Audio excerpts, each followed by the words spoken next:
Let us see how you can get onboarded with a virtual number. Click on Start Verification. Now you select any of the numbers. You can also click on Refresh Number to load more numbers. Select anyone and click on Proceed for KYC. Select Aadhaar. Select a verification method of OTP. Enter your Aadhaar number.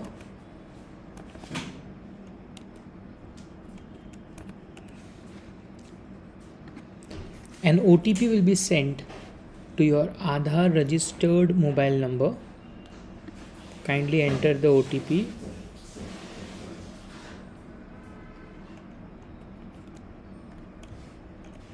Click on Verify.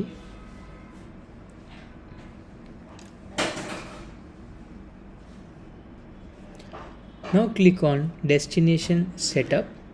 So this will basically become your landing number for the virtual number. So anyone who is calling on this number, the calls will get automatically forwarded to your landing number.